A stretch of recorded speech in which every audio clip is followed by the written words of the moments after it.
Chapter शुरू किया था जी हमने प्रोनाउन। पिछली क्लास में हमने पर्सनल प्रोनाउन देखा, पजेसिव प्रोनाउन देखा, पजेसिव प्रोनाउन और पजेसिव एडजेक्टिव के बीच में कैसे कंफ्यूजन करके एरर बनते हैं वो देखे। ठीक है, आज अपनी डिस्कशन को आगे बढ़ा रहे हैं। ये कुछ सवाल है, पहले अपन थ्योरी पढ़ेंगे, उसके बेस पे इन सवालों को करेंगे। आ जाओ। अगला अपना प्रोनाउन है जी रिफ्लेक्सिव प्रोनाउन। ठीक है, क्या होता है रिफ्लेक्सिव प्रोनाउन? अगर अगर डूअर और रिसीवर किसी एक्शन का सेम है, या कह लो किसी वर्ब का सब्जेक्ट ऑब्जेक्ट सेम है, अगर किसी वर्ब का सब्जेक्ट और ऑब्जेक्ट सेम ही पर्सन है, या कह लीजिए कि एक एक्शन का डूअर और रिसीवर सेम ही पर्सन है, तो जो ऑब्जेक्ट होता है उसको रिफ्लेक्सिव केस में लिखते हैं। ठीक है, रिफ्लेक्सिव प्रोनाउन किनको कहते हैं? देखो ये वाले जो वर्ड होते हैं ना, myself, ourselves, yourselves, himself, herself, itself, themselves, इनको हम बोलते हैं रिफ्लेक्सिव प्रोनाउन। ठीक है, क्यों लगाए जाते हैं, कहाँ लगाए जाते हैं, कैसे एरर बनते हैं, आओ पढ़ने सीखने समझने की कोशिश करते हैं। ये दो सेंटेंसेस हैं, इन दोनों से आपको क्लैरिटी मिलेगी कि आखिर रिफ्लेक्सिव प्रोनाउन क्यों बनाए गए। थोड़ा सीखने समझने की कोशिश करो। जैसे एक तो मैं लिखूं ही किल्ड हिमसेल्फ और दूसरा मैं लिखूं ही किल्ड हिम, दोनों में क्या फर्क है? अगर मैं अभी बिना पढ़ाए भी आपसे पूछूं कि दोनों में क्या फर्क है मीनिंग में, तो पढ़ते ही आपको पता चल रहा है ना कि सर ये सब्जेक्ट, ये वर्ब, ये ऑब्जेक्ट के रूप में इस बार आपने यहाँ पे रिफ्लेक्सिव प्रोनाउन लिख रखा है। ठीक, ये वाले दोनों एक ही पर्सन है। हाँ क्या? अगर मैं हिमसेल्फ लगाता हूं तो इससे बात क्लियर हो जाती है, अगर मैं हिमसेल्फ लगाता हूं तो इससे बात क्लियर हो जाती है कि जिसने मारा और जो मरा वो दोनों एक ही पर्सन है। उसने खुद को मार लिया यानी सुसाइड कर लिया। अरे हाँ क्या? उसने खुद को मार लिया यानी सुसाइड कर लिया, यही मतलब तो है इसका। मारने वाला और मरने वाला सेम ही है। अगर मैं ही किल्ड हिम लिखूं, अगर मैं ही किल्ड हिम लिखूं तो ये पता चल जाएगा कि ये दोनों अलग अलग है। अगर मैं रिफ्लेक्सिव प्रोनाउन ना लगा के, अगर मैं रिफ्लेक्सिव प्रोनाउन ना लगा के नॉर्मल ऐसे ऑब्जेक्ट लिख दूं, हिम लिख दूं, तो यहां से मुझे पता चलेगा कि ये जो दोनों है ये सेम नहीं है। आई मेरी बात समझ में? रिफ्लेक्सिव प्रोनाउन का मतलब समझ रहे हो ना कि जो काम हुआ वो खुद पर ही हो गया। उसने खुद को मार लिया, उसने खुद को प्रिपेयर कर लिया, उसने खुद को हर्ट कर लिया। आई मेरी कुछ बात समझ में? इन वर्ब को मतलब ऐसे एक्शन, जब एक्शन खुद पर ही हो जाए, जब भी कभी सिचुएशन ऐसी बने कि जिसने काम को किया वो एक्शन उसी के ऊपर हो गया, जो वर्ब का डूअर था वही वर्ब का रिसीवर था, तो फिर नॉर्मल ऑब्जेक्टिव केस मत लिखा करो, रिफ्लेक्सिव प्रोनाउन लगा करो। अभी ग्रामेटिकली ये भी गलत नहीं, ये भी गलत नहीं, दोनों के मीनिंग अलग अलग है। इसमें ये दोनों अलग अलग है, इसमें खुद ही है। जब भी आप कभी ये कहना चाहते हो कि ये एक्शन खुद के ऊपर ही हुआ, तो फिर नॉर्मल ऑब्जेक्टिव केस मत लगा करो। जैसे मान लो आपको कहना है कि मैंने मैंने खुद को तैयार कर लिया इंटरव्यू के लिए। मान लो आपको ये कहना है कि मैंने खुद को तैयार कर लिया इंटरव्यू के लिए, तो आप ये मत लिख देना आई prepared me for the interview. क्या बोलोगे? आई prepared my self for the interview. कुछ मेरी बात आ गई समझ में? हाँ जी, सेम बात यहाँ पे, सेम बात यहाँ पे। ही इंट्रोड्यूस्ड हिमसेल्फ, उसने खुद का परिचय दिया, यानी परिचय देने वाला और जिसका परिचय दिया गया दोनों सेम है। जब आप रिफ्लेक्सिव प्रोनाउन लगाते हो तो इसका मतलब होता है कि जिसका परिचय दिया गया और जिसने परिचय दिया वो दोनों सेम है। हाँ जी, बात समझ में आई? लेकिन अगर ऐसे लिख दो ही इंट्रोड्यूस्ड हिम, रिफ्लेक्सिव प्रोनाउन नहीं लगा रहे, तो यानी ये ही अलग है और ये हिम अलग है, यानी ये ही अलग है और ये हिम कोई और है। क्लियर हो गया? रिफ्लेक्सिव प्रोनाउन क्या होता है समझ में आया? क्यों बनाए गए? ताकि जब भी कभी एक्शन ऐसा बताना हो, क्योंकि इससे कंफ्यूजन होगा ना, इससे कंफ्यूजन होगा। अगर सोचो रिफ्लेक्सिव प्रोनाउन होता ही ना, तो जब ये सेंटेंस लिखते तो पढ़ने सुनने वाला परेशान हो जाता कि खुद का परिचय दिया कि किसी और का। अगर रिफ्लेक्सिव प्रोनाउन अंग्रेजी में बनाए ही ना गए होते तो पता ही ना चलता। अगर सिर्फ हिम ही है तो पता नहीं चलता ना कि ये ही और हिम एक ही है कि अलग अलग है। इस कंफ्यूजन को मिटाने के लिए रिफ्लेक्सिव प्रोनाउन बनाए गए कि भैया जब खुद के ऊपर ही काम हो रहा हो तो रिफ्लेक्सिव लगा लेना, वरना नॉर्मल वाला ऑब्जेक्टिव केस लगा लेना। रिफ्लेक्सिव प्रोनाउन क्या होता है, कैसे यूज होते हैं, क्यों बनाए गए, बात क्लियर हो गई? हाँ जी, और देख लीजिए, ये पिछली क्लास के अंदर अपन ये चार्ट देखा था, है ना? ये पर्सनल प्रोनाउन थे, ये उनके ऑब्जेक्टिव केस थे, ये इनके पजेसिव केस थे। इट का पजेसिव केस नहीं होता है। ठीक है जी, वो जो इट्स होता है वो पजेसिव एडजेक्टिव होता है, पजेसिव प्रोनाउन में इट का यूज नहीं करते हैं ऐसे। अब आज अपन पढ़ रहे हैं रिफ्लेक्सिव को, इतना पार्ट तो अपन पिछली क्लास में पढ़ चुके हैं, आज अपन इसकी बात कर रहे हैं। आई का रिफ्लेक्सिव बनता माई सेल्फ, वी का बनता आर सेल्स, प्लूरल वाले में देखो सेल्स आता है। यू सिंगुलर भी हो सकता है, यू प्लूरल भी हो सकता है। एक इंसान को भी कह सकते हो you should prepare yourself, और 5-10 उनको भी कह सकते हो you should prepare yourselves. एक इंसान को कह रहे हो तो योर सेल्फ कहना, ज्यादा कह रहे हो तो योर सेल्स कह लेना। ही का हिमसेल्फ, शी का हरसेल्फ, इट का इटसेल्फ और देम दे का देमसेल्फ। क्लियर हो इतनी बात? ये रिफ्लेक्सिव प्रोनाउन है जी। एरर कैसे बनता है आओ बैरर करने की कोशिश करते हैं। एक बार इस सेंटेंस को आप पढ़ो, एक बार इस सेंटेंस को आप पढ़िए, देखिए इसका मीनिंग क्या है, इसको तोड़िए, इसमें एरर आप अपने आप सोचने समझने की कोशिश करिए, फिर मैं कराता हूं, पहली ट्राई आप करो।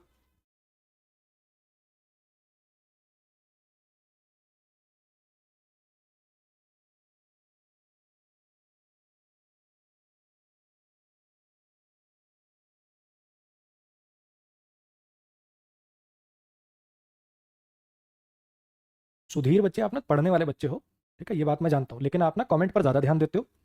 कई बार आपसे जब जल्दी सॉल्व हो जाता है तो तुम ये बता बता के औरों को, मतलब समझ रहे हो कि हाँ भैया मैंने कर लिया, मैंने कर लिया, इतने कमेंट मार दोगे। अभी जब ये चीज़ हो रही है, चल रही है, टॉपिक खत्म हो जाने दे, तुझे आ जाएगा समझ में।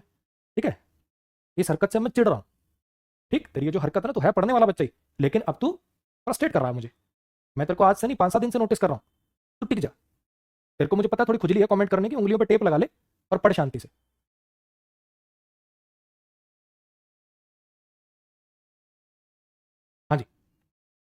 ही adopted him quickly to the new city.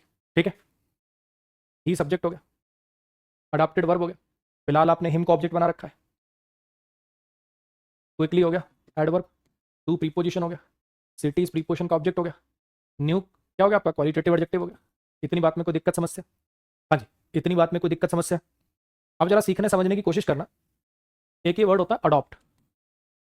Adopt माने होता है बेसिकली गोद लेना। ठीक है, अडॉप्ट माने होता है गोद लेना या लगाना। आई अडॉप्टेड दिस मेथड, मैंने ये मेथड अडॉप्ट किया, या फिर गोद लेना, तो बच्चा गोद ले लिया आपने। गोद लेना या लगाना, कि मैंने ये मेथड लगाया। एक होता है अडेप्ट। अडेप्ट का मतलब होता है ढालना, कि उसने सिचुएशन के अकॉर्डिंग ढाल लिया खुद को। और एक होता है अडेप्ट, इसका मतलब होता है स्किलफुल या निपुण।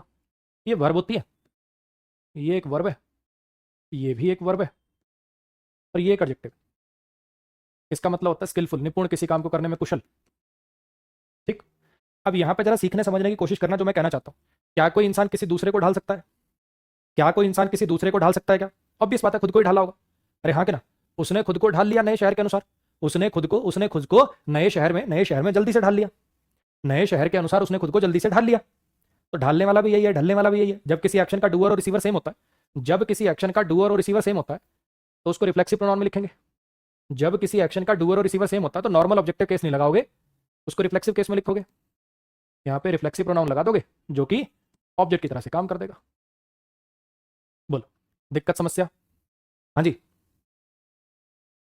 ऐसे ही अब इसकी ट्राई करो। जैसे उस सेंटेंस को किया, ऐसे ही इस सेंटेंस को करके दिखाओ जरा एक बार। पहले ट्राई आप करो, फिर मैं कराता हूं।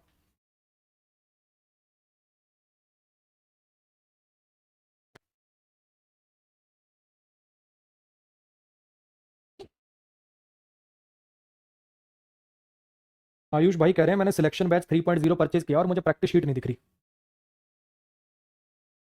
वैसे बच्चों को क्या इलाज करे कोई आदमी जिसको वीडियो के नीचे ही जो पीडीएफ होती हैं उतना भी नहीं देख पा रहा वो, तो क्या करें उसका, बताओ? कोई इलाज है ऐसे प्राणियों का? मेरी जितनी भी शीट जो पीडीएफ मुझे देनी है वीडियो के नीचे ही अटैच है। हर वीडियो के नीचे उसकी पीडीएफ अटैच हुई है। तुम वो जो बाहर शीट वाला ऑप्शन है उसमें जाके क्यों मुंह मार रहे हो जब वीडियो के नीचे तुम्हें शीट मिल गई है? ये तो वही बात होगी कि सर घर में आके परोस के चले गए शीट, लेकिन नहीं, मुझे तो हाउसिंग बोर्ड चौक पे जाना है।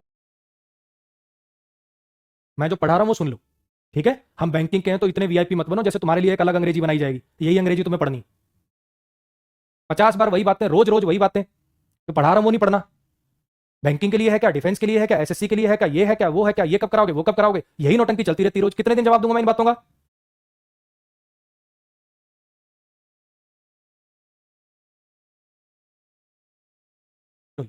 मैं खुद को खतरे में नहीं डाल सकता, मैं खुद को खतरे में नहीं डाल सकता क्योंकि मैं तुझे ना के बराबरी जानता हूं। मैं खुद को खतरे में नहीं डाल सकता क्योंकि मैं तुझे ना के बराबरी जानता हूं। अब अगर इस सेंटेंस को तोड़ोगे तो आई सब्जेक्ट है, कैन मॉडल है जो हेल्पिंग वर्ब है, नॉट एडवर्ब है, पुट मेन वर्ब है, नी ऑब्जेक्ट है, इन प्रीपोजिशन है, डेंजर इस प्रीपोजिशन का ऑब्जेक्ट है, फॉर प्रीपोजिशन है, यू इस प्रीपोजिशन का ऑब्जेक्ट है, एज कंजंक्शन है, आई सब्जेक्ट है, हार्डली एडवर्ब है, नो मेन वर्ब है, और यू इसका ऑब्जेक्ट। ठीक, उसने खुद को खतरे में डाल दिया, ही पुट हिमसेल्फ इन डेंजर। मैंने खुद को खतरे में डाल दिया, I put my self in danger. मैं खुद को खतरे में नहीं डाल सकता। इस वर्ब का डूअर और रिसीवर सेम है, हाँ कि ना? अगर किसी वर्ब का डूअर और रिसीवर, या कह लो अगर किसी वर्ब का सब्जेक्ट और ऑब्जेक्ट सेम ही पर्सन है, तो उसको नॉर्मल ऑब्जेक्टिव केस में मत लिखो, उसके लिए रिफ्लेक्सिव प्रोनाउन बनाए गए हैं, तो यहाँ पे माई सेल्फ का यूज होगा।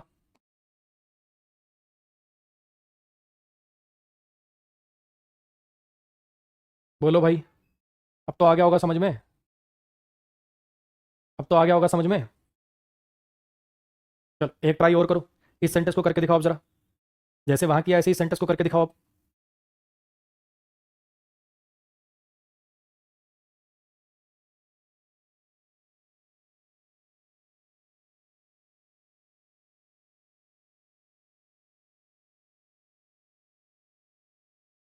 दो चार बच्चे ना पूरी कोशिश कर रहे हैं आज की उनका कोर्स खत्म कर दिया जाए, कि मोहित सर आपकी बुक मंगा ली, सर आपकी बुक मंगा ली। तो 150 बार क्यों लिख के बता रहा है? इसके लिए अवार्ड चाहिए क्या तुझे? एक और था 95 नंबर आ गए मेरे बेसिक के टेस्ट में, 95 नंबर आ गए, 95 नंबर आ गए, तो गाँव में लड्डू बांट दे, खत्म ना हो तो। अच्छा जो पढ़ा रहा हूँ वो पढ़ लो, मत इरिटेट करो, ठीक है? नहीं मैं ये कमेंट कमेंट कर दूंगा ब्लॉक, एक भी कमेंट नहीं पढ़ूंगा तुम्हारा। वैसे तुम लायक तो हो नहीं, सच बता रहा हूँ, लायक नहीं हो कि तुम्हारे कमेंट पढ़े जाएं, सच में लायक नहीं हो। तुम सिचुएशन ये इमेजिन कर सकते हो कि टीचर तुम मेरे ऑफलाइन बैच में बैठे होते, मैं ये पढ़ा रहा हूं, तो बैच के बीच में उठ के कह रहा होता सर बुक मंगा ली मैंने, सर बुक मंगा ली मैंने। गधे। You in my place so that you can understand my problems. खुद को मेरी जगह रखो, खुद को मेरी जगह रखो ताकि तुम मेरी प्रॉब्लम समझ पाओ, खुद को मेरी जगह रखो ताकि तुम मेरी प्रॉब्लम्स समझ पाओ। ठीक है, देखो जरा, पुट क्या होगी मेरे भाई? वर्ब होगी। ठीक है, अगर आपको थोड़ा सा याद है, अगर आपको याद है तो वर्ब की बेस फॉर्म से जब शुरुआत होती है, अगर आपको याद हो तो वर्ब की बेस फॉर्म से शुरुआत होती है, और ये लग भी ऐसा रहा है, ये किसी और को कुछ करने को कह रहे हो, जैसे वो था ना दरवाजा बंद कर दो दरवाजा खोल दो, इंपैरेटिव वाले। खुद को मेरी जगह रखो, खुद को मेरी जगह रखो। कुछ याद आ रहा है? अंडरस्टूड सब्जेक्ट इनका यू होता है, इंपैरेटिव वर्ब का अंडरस्टूड सब्जेक्ट यू होता है। ये कुछ बातें आपको याद आ रही हैं क्या? इसका जो अंडरस्टूड सब्जेक्ट है वो यू है, इसका अंडरस्टूड सब्जेक्ट जो है वो क्या है? यू है, हाँ कि ना? इन प्रीपोजिशन है, प्लेस इस प्रीपोजिशन का ऑब्जेक्ट है, माई पॉजेसिव एडजेक्टिव है। ये सो दैट को अलग अलग मत करना, सो दैट का मतलब है यहाँ पे ताकि। ठीक है, ये सो दैट को अलग अलग मत करना, ये पूरा एक ही कंजंक्शन है। सो दैट का मतलब है ताकि, इसको अलग अलग मत कर देना। अलग अलग करते हो तो वो दोनों अलग अलग कंजंक्शन होती है। सो अलग कंजंक्शन होती है, सो का मतलब होता है इसलिए, और दैट अलग कंजंक्शन होती है, उसका मतलब होता है कि। ये फिलहाल दोनों इकट्ठी मिलकर जब यूज होती है इनका मतलब होता है ताकि। ठीक है, यू सब्जेक्ट है, कैन मॉडल है, हेल्पिंग वर्ब है, अंडरस्टैंड मेन वर्ब है, और प्रॉब्लम्स इसका ऑब्जेक्ट है, और माई पॉजेसिव एडजेक्टिव है। ठीक है जी, put you in my place so that you can understand my problems. खुद को मेरी जगह रखो, खुद को मेरी जगह रखो ताकि तुम मेरी प्रॉब्लम समझ पाओ, खुद को मेरी जगह रखो ताकि तुम मेरी प्रॉब्लम्स समझ पाओ। अब रखेगा कौन? जिसको ये बात बोली जा रही है, यानी यू। और किसको रखने को कहा जा रहा है? खुद को ही। रखने वाला भी यू, रखा जाने वाला भी यू, डूअर भी यू, रिसीवर भी यू, सब्जेक्ट भी यू, ऑब्जेक्ट भी यू। अगर किसी वर्ब का डूअर रिसीवर सेम हो, अगर किसी वर्ब का सब्जेक्ट ऑब्जेक्ट सेम हो, तो नॉर्मल ऑब्जेक्टिव केस नहीं लगाते। इसी चीज के लिए तो रिफ्लेक्सिव प्रोनाउन बनाए गए हैं। यहाँ पे आप क्या लिखोगे? योर सेल्फ लिख दो या योर सेल्फ लिख दो। अभी सेंटेंस से तो पता नहीं चल रहा कि एक इंसान को कह रहा है कि बहुत सारों को कह रहा है। योर सेल्फ भी ठीक है और योर सेल्फ भी ठीक है। अगर कोई इसमें हिंट होता, अगर इसमें कोई ऐसा हिंट होता कि एक इंसान को कह रहा है कि ज्यादा को, तो उसके अकॉर्डिंग लगा लेते। फिलहाल दोनों ठीक है। हो सकता है मैं किसी एक बंदे को कह रहा हूं खुद को मेरी जगह रख ताकि तू मेरी प्रॉब्लम समझ पाए। हो सकता है मैं तुम सबको कह रहा हूं जो क्लास देख रहे हैं, अरे खुद को मेरी जगह रखो, खुद को मेरी जगह रखो ताकि तुम मेरी प्रॉब्लम समझ पाओ। ठीक है, नेक्स्ट पे आ जाओ। देखिए आर्यन भाई, रिकॉर्डेड क्लास नहीं चल रही, रिकॉर्डेड क्लास नहीं चल रही, तो मैं उसमें क्या कर सकता हूँ मेरे भाई? मेरे पास अभी क्या टेक्नोलॉजी है ऐसी? सपोर्ट टीम को मैसेज कर, ऐप इंस्टॉल करके इंस्टॉल कर, कोई सर्वर इशू आ रखा होगा, मेरी क्लास डिस्टर्ब मत कर। लास्ट वार्निंग है बच्चे तुझे, स्पैम मत कर। क्यों बनाया गया इंग्लिश में? ताकि एक एक्शन का डूअर रिसीवर जब सेम हो तब इनको ऑब्जेक्ट के रूप में काम में लेते हैं। उसने खुद को प्रिपेयर कर लिया, उसने खुद को ढाल लिया, खुद को मेरी जगह रखो, हाँ कि ना? रिफ्लेक्सिव प्रोनाउन को सब्जेक्ट बना के यूज में मत लिया करो। रिफ्लेक्सिव प्रोनाउन बनाए गए हैं जब किसी एक्शन का डूअर रिसीवर सेम हो, तो वहां पे ऑब्जेक्ट की तरह से काम में करने के लिए। ये अपन स्पोकन में बोल देते हैं। कौन बात कर रहा है जी? Myself Kunal, myself Devesh, ये स्पोकन में चलते हैं, लेकिन ग्रामेटिकली ये चीज़ सही नहीं। अगर आपको अपना नाम बताना है, अगर आपको नाम बताना है, तो माई सेल्फ अमन या माई सेल्फ इज अमन ये सब ना लिख के आप नॉर्मल लिखा करिए माई नेम इज अमन। गलत क्यों है? गलत ये कि आपने इसमें माई सेल्फ को सब्जेक्ट बना लिया। गलत इसके अंदर ये है कि आपने इसके अंदर माई सेल्फ को सब्जेक्ट बना लिया, और माई सेल्फ बनाया गया था ऑब्जेक्ट बनने के लिए। ये जो माई सेल्फ शब्द होता है इसको सब्जेक्ट के रूप में यूज में मत लिया करो। मेरी बात आई समझ में? ये इनफॉर्मल वगैरह में चलता है। फॉर्मल इंग्लिश में अगर आपको अपना नाम बताना है तो फिर आप लिखा करो माई नेम इज अमन या आई एम अमन।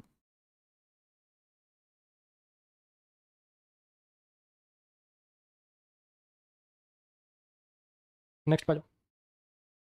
लेकिन ध्यान रखिएगा, लेकिन ध्यान रखिएगा, जैसे रिफ्लेक्सिव प्रोनाउन वर्ब के ऑब्जेक्ट बनते हैं, ऐसे सेंटेंसेस में इनको आप प्रीपोजिशन का ऑब्जेक्ट भी बना सकते हो। जैसे वर्ब के ऑब्जेक्ट बनते हैं, ऐसे प्रीपोजिशन का ऑब्जेक्ट भी बना सकते हो। मान लो जैसे सेंटेंस था, I built it for my self. मान लो आपने कोई घर बनाया, कोई चीज़ बनाई, आपने कहा कि मैंने इसको खुद के लिए बनाया, मैंने इसको खुद के लिए बनाया, तो उस केस में इसको प्रीपोजिशन का ऑब्जेक्ट बनाया जा सकता है। इस सेंटेंस में मैं ये आपको बताना चाह रहा हूँ कि रिफ्लेक्सिव प्रोनाउन जो होते हैं वो प्रीपोजिशन के ऑब्जेक्ट बन सकते हैं। रिफ्लेक्सिव प्रोनाउन जो होते हैं वो प्रीपोजिशन के ऑब्जेक्ट भी बन सकते हैं। रिफ्लेक्सिव प्रोनाउन जो होते हैं वो प्रीपोजिशन के ऑब्जेक्ट बन सकते हैं जब वो एक्शन खुद पर ही हो रहा हो। यानी मैंने इस चीज को बनाया खुद के लिए, I built it for me, I built it for my self, इसमें कोई समस्या नहीं। यहाँ पे ना एक रूल है, यहाँ पे एक रूल है, ये बात मैं ये रूल अभी पढ़ा नहीं रहा हूँ, अभी एक बात बोल रहा हूँ, उसको बोलने का मेरा एक कारण है। बच्चे ना, मतलब चाहे इनको पता है कि ये टीचर 10-12 साल से पढ़ा रहा है, पूरी तुमने सब तसल्ली करी होगी, मैक्सिमम बच्चों ने, है ना? यूट्यूब पे भी वीडियोस देखी, पूरी तसल्ली कर ली, अच्छा ये भी देख लिया कि अच्छा इसके पास से रिजल्ट क्या निकले हैं, सीजीएल रैंक 2, रैंक 3, रैंक 4, दुनिया जान के तुमने तसल्ली कर ली, ठीक है? फिर भी कुछ बच्चों को यकीन नहीं होता। वो क्या करेंगे? सर फलाने भैया ने कहा था कि ये एक किताब है, ये तो हर बच्चे को पढ़नी होती है साथ साथ। वो किताब से जरूर साथ साथ पढ़ रहे होंगे, 2-4 होंगे ऐसे। तो उस किताब में ये जो रूल है ना, ये रिफ्लेक्सिव प्रोनाउन के साथ दे रखा है, और मैं यहाँ पे ये पढ़ाऊंगा नहीं। अगर मान लो रिफ्लेक्सिव प्रोनाउन में आगे चल जाऊँ, एम्फेटिक प्रोनाउन पे आ जाऊँ और ये वाला रूल ना पढ़ाऊँ, फिर मुंह उठा लेंगे, अरे सर आपने रिफ्लेक्सिव प्रोनाउन का सबसे इंपॉर्टेंट रूल तो पढ़ाया ही नहीं, आप तो बहुत कम पढ़ा रहे हो। भाई मेरी बात समझ बच्चे, हर एक टीचर का पढ़ाने का तरीका अलग होता है। जिनकी वो किताब है उनका पढ़ाने का तरीका अलग है, वो अपने हिसाब से सिलेबस को अरेंज करते हैं, मैं अपने हिसाब से सिलेबस को अरेंज करता हूँ।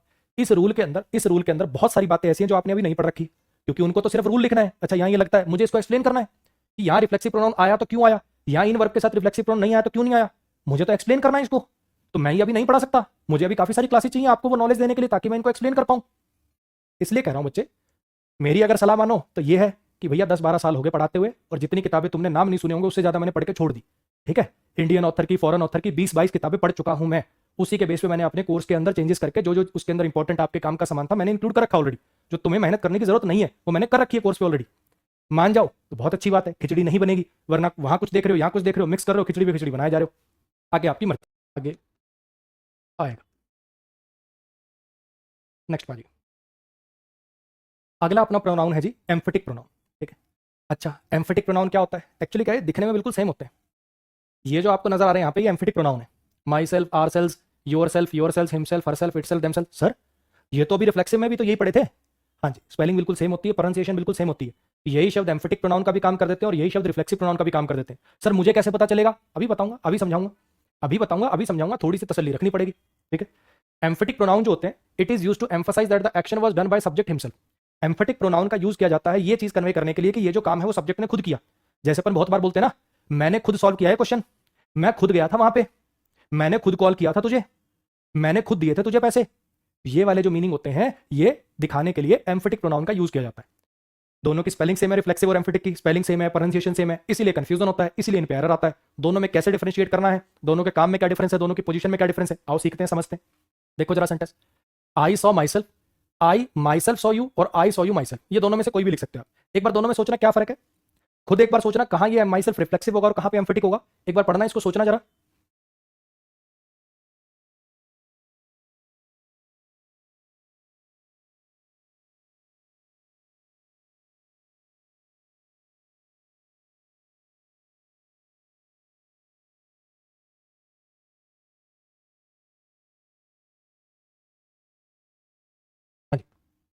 आई सॉ माई सेल्फ, मैंने खुद को देखा, शीशे के सामने खड़े हो मैंने खुद को देखा, देखने वाले भी तुम और दिखाई देने वाले भी तुम, doer receiver same.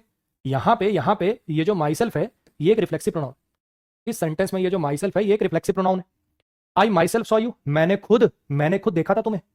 I saw you my self, मैंने देखा था तुम्हें खुद। कुछ मेरी बात आ रही है समझ में? ये वाले दोनों एम्फेटिक है। देखते ही आपको समझ में आ गया होगा कि एम्फेटिक और रिफ्लेक्सिव का काम कितना अलग है। ये वाला तब लगाना है एक्शन का जब डूअर रिसीवर सेम हो, मैंने खुद को तैयार कर लिया, मैंने खुद को हर्ट कर लिया, मैंने खुद को ढाल लिया, मैंने खुद को देखा, रिफ्लेक्सिव। और ये वाले का काम है इस बात पर एम्फोसिस डालना कि ये काम मैंने खुद किया, इसमें रिसीवर देखो अलग है, इसमें डूअर और रिसीवर सेम होते हैं, इसमें डूअर आई है रिसीवर यू है। तो देखते पता चल जाएगा कि एम्फेटिक यूज हो रहा है कि रिफ्लेक्सिव यूज हो रहा है। ये सब्जेक्ट है, ये वर्ब है, ये ऑब्जेक्ट है, सब्जेक्ट वर्ब ऑब्जेक्ट। और ये जो माई सेल्फ लिखा हुआ है ये एम्फेटिक है, ये जो माई सेल्फ लिखा हुआ है ये एम्फेटिक है। अब यहाँ पे आपके मन में एक सवाल आ सकता है, और वो सवाल ये आ सकता है कि सर आपने कहा था नाउन प्रोनाउन साथ नहीं लिखते, है ना? जब आई सब्जेक्ट है और ये प्रोनाउन है तो दो प्रोनाउन साथ में कैसे आ जाएंगे, बीच में कोई कंजंक्शन भी नहीं आ रही। इसका जवाब जो है वो छुपा हुआ है। अगर आपको याद हो, पजेसिव केस ऑफ नाउन याद है, possessive case of noun, they stole Rahul's car. अगर मैं लिखूं ये वाला याद है तुम्हें, आई विजिटेड रोहन्स हाउस, कुछ याद आया? आई सब्जेक्ट है, विजिटेड वर्ब है, ये इसका ऑब्जेक्ट है। अब ये जो रोहन्स था ये क्या था, ये था पजेसिव केस ऑफ नाउन, हाँ कि ना? नाउन तो सर सब्जेक्ट ऑब्जेक्ट बनते हैं, क्यों नहीं बन रहा है? नाउन तो सब्जेक्ट ऑब्जेक्ट बनते हैं ना, क्यों नहीं बन रहा ये इसलिए नहीं बन रहा मेरे भाई, ये इसलिए नहीं बन रहा मेरे भाई क्योंकि पजेसिव केस है नाउन का। वो जो सब्जेक्ट ऑब्जेक्ट बनने वाला काम है वो नॉर्मल जो नाउन होते हैं वो काम करते हैं। ये जब नाउन को पजेसिव केस में लिख देते हो तो वो सब्जेक्ट ऑब्जेक्ट बनने का काम नहीं करता, वो काइंड ऑफ पजेसिव एडजेक्टिव जैसा काम करता है। अरे हाँ कि ना? ठीक वैसे ये जो एम्फेटिक प्रोनाउन है ये नाम का प्रोनाउन है, गली मोहल्ले में इज्जत बनाने के लिए प्रोनाउन है बस। ये असलियत में प्रोनाउन वाले काम नहीं करता, ये तो खाली एम्फेसिस डालने का काम करता है। मैंने खुद देखा तुम्हें, मैंने देखा था तुम्हें खुद, ये सिर्फ एम्फोसिस डालना इसका काम है। जैसे इसका काम पोजीशन बनाना है, ये सब्जेक्ट ऑब्जेक्ट नहीं बनता, ऐसे इसका काम सिर्फ एम्फोसिस डालना है। गली मोहल्ले में इसको प्रोनाउन प्रोनाउन कह के बुलाते हैं, लेकिन प्रोनाउन वाले काम नहीं करता ये। आई मेरी कुछ बात समझ में? हाँ जी, चलो जी एक बार फिर से डिफरेंस देख लो एम्फेटिक और रिफ्लेक्सिव का। रिफ्लेक्सिव में डूअर रिसीवर सेम होता है, कहां चला गया ये रहा, सबसे मेन डिफरेंस तो यही है। रिफ्लेक्सिव में डूअर रिसीवर सेम होता है, इसमें डूअर रिसीवर सेम नहीं होता। इसकी जो पोजीशन होती है रिफ्लेक्सिव की, ये वर्ब के बाद लगा जाता है क्योंकि ऑब्जेक्ट बनना तो वर्ब के बाद आता है। एम्फेटिक की पोजीशन कहां होती है, या तो वर्ब से पहले या ऑब्जेक्ट के बाद। देखा ही आपने, या तो वर्ब से पहले या ऑब्जेक्ट के बाद, पोजीशन में फर्क है। अच्छा जी, और रिफ्लेक्सिव प्रोनाउन ये ऑब्जेक्ट की तरह से काम करते हैं। रिफ्लेक्सिव प्रोनाउन सच में प्रोनाउन होते हैं, वो ऑब्जेक्ट नाउन प्रोनाउन प्रोनाउन क्या होता है, नाउन की जगह पे जो है, नाउन की जगह पर आकर काम क्या करना होता है, सब्जेक्ट ऑब्जेक्ट बनना। सब्जेक्ट तो हालांकि नहीं बनता लेकिन ऑब्जेक्ट तो बनता है, कुछ प्रोनाउन वाला काम तो करता है। ये तो नाम का प्रोनाउन है, ये तो फेक प्रोनाउन कह लो इसको। तो आओ जरा आप देखते हैं इस पर सवाल कैसे आते हैं। आओ जरा देखते हैं इस पे सवाल कैसे बनते हैं। इस सेंटेंस को देखो और सोचो आपके अनुसार इसमें क्या गलती लगती है आपको।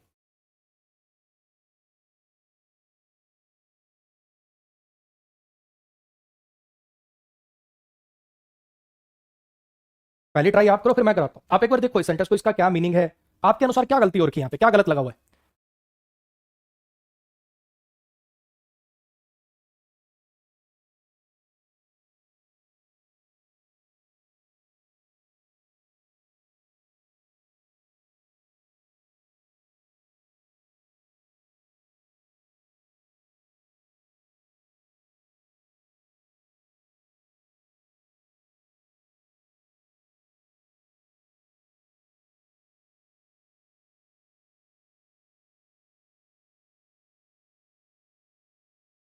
देखो गलती इसमें यह है कि आपने यहाँ रिफ्लेक्सिव डाल दिया, जबकि रिफ्लेक्सिव नहीं, यहाँ एम्फेटिक डालना था। दोनों की स्पेलिंग सेम है, दिखने में सेम है, इसीलिए कंफ्यूजन होती है लोगों को, इसीलिए गलत लिख देते हैं। रोहन सब्जेक्ट हो गया, सॉल्ट वर्ब हो गया। अगर आप इसको वर्ब के बाद लिख दिया, अगर आपने इसको वर्ब के बाद लिख दिया तो इसका मतलब आपने इसको रिफ्लेक्सिव प्रोनाउन बना दिया। अगर आपने इसको वर्ब के बाद लिख दिया तो आपने इसको रिफ्लेक्सिव प्रोनाउन बना दिया, हाँ कि ना। और रिफ्लेक्सिव प्रोनाउन का काम होता है जब एक्शन का डूअर रिसीवर सेम हो, सब्जेक्ट ऑब्जेक्ट सेम हो, तब आता है। तो इसका मतलब हो गया रोहन ने खुद को सॉल्व कर दिया। आपने लिख दिया भाई साहब कि रोहन ने खुद को सॉल्व कर दिया, क्या ये कहना था? फिर ये क्वेश्चन को कौन सॉल्व करेगा? है ये सेंटेंस में क्वेश्चन नाउन लगा के दे रखा था, कुछ तो काम होगा इसका। तो ये सारी बातें आपको चीख चीख के इशारा कर रही है कि भाई साहब कुछ गलत यूज हो गया यहाँ पे। ये बातें आपको चीख चीख के इशारा कर रही हैं कि कुछ गलत यूज हो गया यहाँ पे। शायद ये कहना था कि रोहन ने खुद सॉल्व कर दिए सारे क्वेश्चन, है ना। जरूरत थी शायद एम्फेटिक प्रोनाउन की और हमने लगा दिया रिफ्लेक्सिव। तो अगर इसको एम्फेटिक में कन्वर्ट करना है, अगर इसको एम्फेटिक में कन्वर्ट करना तो आप एक काम करो, या तो इसको यहाँ लिख दो या फिर आप इसको यहाँ लिख दो। जब आप इसको इन दोनों पोजीशन में से कहीं लिखोगे तभी एम्फेटिक में कन्वर्ट हो जाएगा, क्योंकि स्पेलिंग तो सेम है दोनों की, प्रोनाउंसिएशन सेम है, सिर्फ और सिर्फ पोजीशन का ही तो फर्क है। जैसे ही आप ऐसा लिख दोगे Rohan himself solved all the questions या Rohan solved all the questions himself, तो ये एम्फेटिक माना जाने लग जाएगा, फिर ये सही हो जाएगा।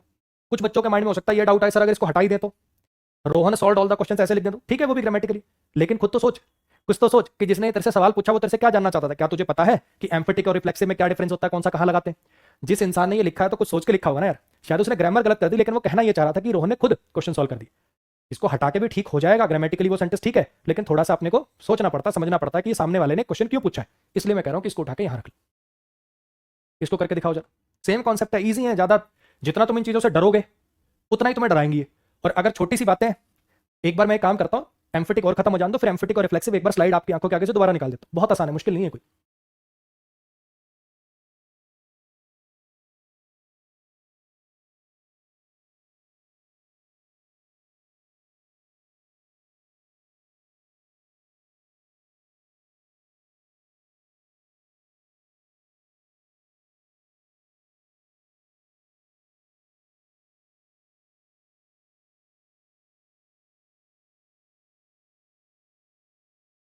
Rajni prepared herself breakfast for the whole family.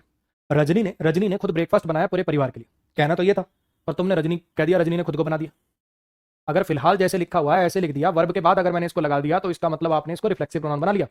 और अगर आपने रिफ्लेक्सिव प्रोनाउन बना दिया तो इसका मतलब हो जाएगा रजनी ने खुद को तैयार कर लिया। रजनी ऐसा नहीं कि खुद को तैयार नहीं कर सकती, कर ले, लेकिन फिर ब्रेकफास्ट। हाँ जी, जैसे मान लो ये सेंटेंस है, सोनाली प्रिपेयर्ड हरसेल्फ, सोनाली ने खुद को तैयार कर लिया एग्जाम के लिए। सोनाली ने खुद को तैयार कर लिया एग्जाम के लिए। ऐसा नहीं कि प्रिपेयर के बाद रिफ्लेक्सिव आ नहीं सकता, आ सकता है, बिल्कुल आ सकता है, लेकिन सेंटेंस देखना, सेंटेंस देख। ये ब्रेकफास्ट शब्द का यहां लिखा होना, ये चीख चीख के बता रहा है, ये फॉर द होल फैमिली का यहां लिखा होना चीख चीख के बता रहा है कि प्रिपेयर वर्ब का ऑब्जेक्ट ब्रेकफास्ट बनेगा। अरे हाँ कि ना? तो होना ये चाहिए था कि ये प्रिपेयर वर्ब का ऑब्जेक्ट आपको बनाना चाहिए था ब्रेकफास्ट को, तो ये ऑब्जेक्ट नहीं बनाना चाहिए था। इसका मतलब आपको इसको रिफ्लेक्सिव बनाना चाहिए था, सॉरी एम्फेटिक बनाना चाहिए था। जैसे ही आप इसको यहां लिख दोगे तो ये एम्फेटिक प्रोनाउन में कन्वर्ट हो जाएगा। आई मेरी बात समझ में?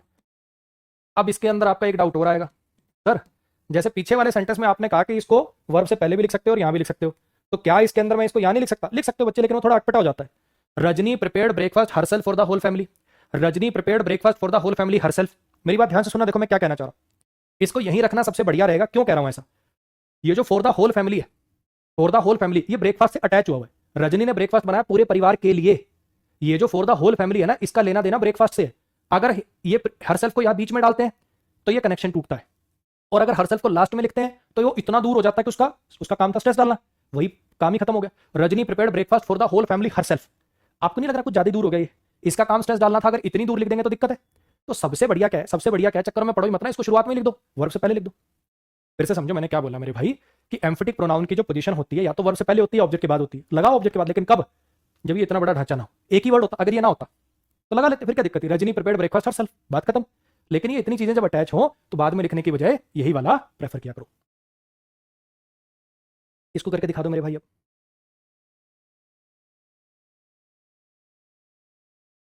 अभी क्लास हो तो जान दे, जब एक्टिव पैसिव पूरा हो जाएगा उसमें तब डल जाएगा, फिर नरेशन चैप्टर जब पूरा हो जाएगा तब डल जाएगा। सांस ले ले मेरे भाई। अभी मैं तेरे प्रोफाइल पे क्लिक करके देखूंगा तो तैने 50% क्लास भी नहीं करी होंगी बैच की। कि बिना मतलब का टीचर को फ्रस्ट्रेट करने मत आया करो बैच में।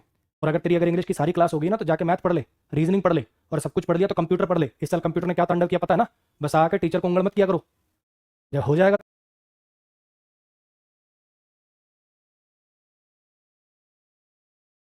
को बहुत अच्छे से एग्जाम के लिए। सोनाली सब्जेक्ट है, प्रिपेयर्ड वर्ब है, इसको आपने ऑब्जेक्ट बनाया, वर्ब के बाद लिखा तो यानी ये रिफ्लेक्सिव प्रोनाउन है। वेरी एडवर्ब है डिग्री वाला, वेल एडवर्ब है मैनर वाला, और प्रीपोजिशन है, एग्जाम इस प्रीपोजिशन का ऑब्जेक्ट है। हाँ जी, सोनाली ने खुद को प्रिपेयर कर लिया बड़े अच्छे से एग्जाम के लिए। कोई दिक्कत समस्या है यहाँ पे? हमेशा ऐसे रटो भी मत कि जैसी वर्ब के बाद ये दिखा तो उठा के पटकना ही है कहीं। क्यों पटकना है, लॉजिक क्लियर होना चाहिए। ऐसे जो रटने वाले बच्चे होते हैं ना, कुछ भी रटते रहते हैं, वर्ब के बाद ये दिखे तो उठा के पटकना है। अरे क्यों, कोई लॉजिक होगा तभी तो उसको उधर लेके गए। रोहन ने सॉल्व कर दिया क्वेश्चंस को, यहाँ पे क्वेश्चन शब्द दिया हुआ था और मीनिंग से पता चला खुद को सॉल्व कर दिया तो कोई मीनिंग ही नहीं निकल रहा। ये दोनों बातें आपको चीख चीख के बता रही है कि ऑब्जेक्ट इसको बनाना है तो इसको ऑब्जेक्ट नहीं बनाना। ऐसे यहाँ पे ब्रेकफास्ट शब्द का लिखा होना चीख चीख के बता रहा है कि प्रिपेयर वर्ब का ऑब्जेक्ट इसको बनाना है तो इसको ऑब्जेक्ट नहीं बनाना, तो उसको एम्फेटिक बनाना पड़ेगा। लेकिन यहाँ तो ऐसा कोई ऑब्जेक्ट है ही नहीं ना, ये एग्जाम तो फॉर प्रीपोजिशन का ऑब्जेक्ट है। तो प्रिपेयर वर्ब का ऑब्जेक्ट क्या ये बन सकता है? मीनिंग ठीक देख रहा है, ग्रामर ठीक हो रही है, हाँ जी, तो फिर क्यों जबरदस्ती उसको उठा पटक करोगे? No error.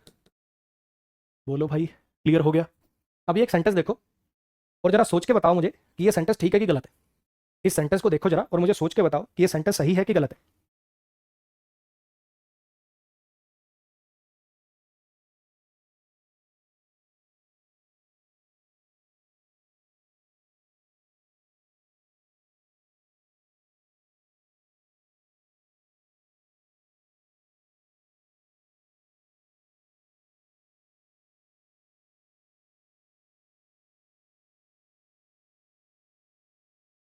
कुछ अजीब तो लग रहा होगा सर, ये दो दो हर सेल्फ, ये क्या हो गया?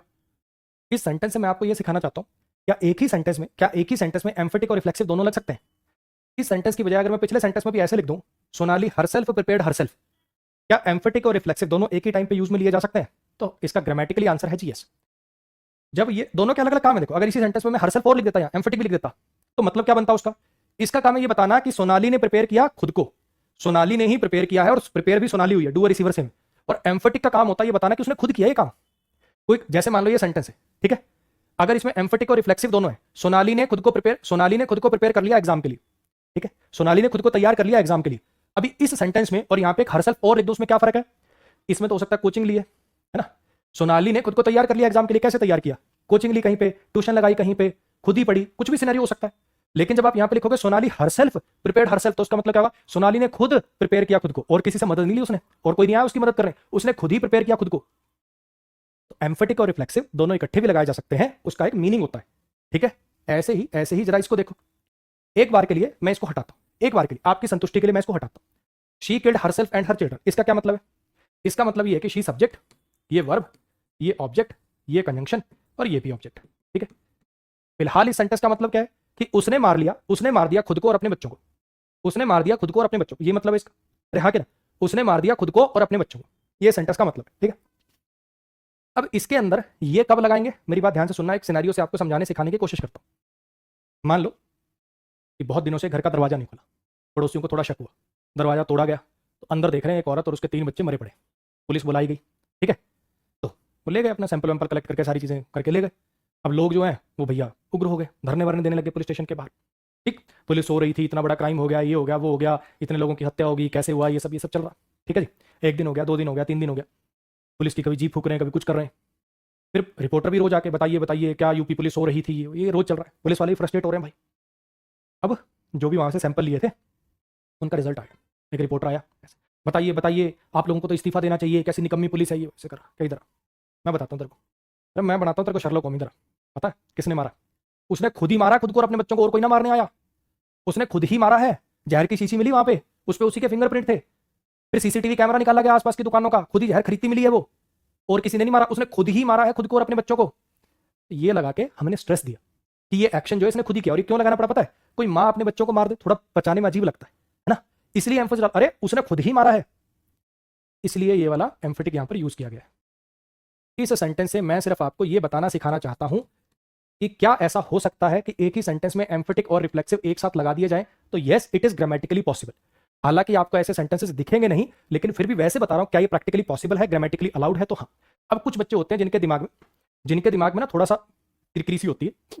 वो बच्चे क्या करेंगे, सर एम्फेटिक की पोजीशन जो होती है वो तो ऑब्जेक्ट के बाद भी हो सकती है, तो क्या सर इस सेंटेंस को ऐसे लिख सकते हैं, शी किल्ड हरसेल्फ? अगर ये ना होता तो ऐसे लिख सकते हैं, शी किल्ड हरसेल्फ? ऐसे ना बच्चे, उस केस में आप नहीं लिख पाओगे। दोनों पोजीशन है ना, ये भी, तो ऐसी एम्बिग्यूटी क्यों क्रिएट करनी है ना? इसलिए वहां पे वो जो आगे वाली पोजीशन है वो अवॉइड करो, उससे एम्बिग्यूटी क्रिएट होगी, पहले लिख लिया करो। बोलो भाई, क्लियर हो गया? हाँ जी। अब जैसे आदित्य चौबे हैं भाई, इतना लंबा कमेंट टाइप करा, शी किल्ड इसमें ऑलरेडी बता दिया कि उसने मारा है, एम्फोसिस डालने की जरूरत क्या है? ये इतनी देर इधर टाइप करता रहा, मैंने एक्सप्लेन कर दिया, उसने सुना नहीं, तब तो दोबारा देखिए भाई वीडियो।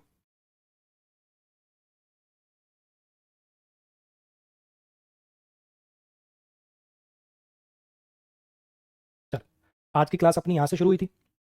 30-30 सेकंड के लिए मैं सारी स्लाइड आपकी नजरों के आगे से निकालता हूँ। अपने दिमाग में एक बार अपने आप से रिवाइज करो कि इस स्लाइड पर सर ने क्या पढ़ाया था। ठीक है, पहले तुम देखो अपने आप, फिर मैं बताऊंगा एक बार, और फिर ये अपना एम्फेटिक रिफ्लेक्सिव रिवाइज हो जाएगा, आपको याद रहेगा। एक ट्राई आप करो, 30-30 सेकंड के लिए मैं आपको स्लाइड दिखा रहा हूँ, आप खुद से एक बार याद करने की कोशिश करोगे इस स्लाइड पर सर ने क्या बोला था।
हाँ जी, सारी स्लाइड दिखा दी मैंने आपको।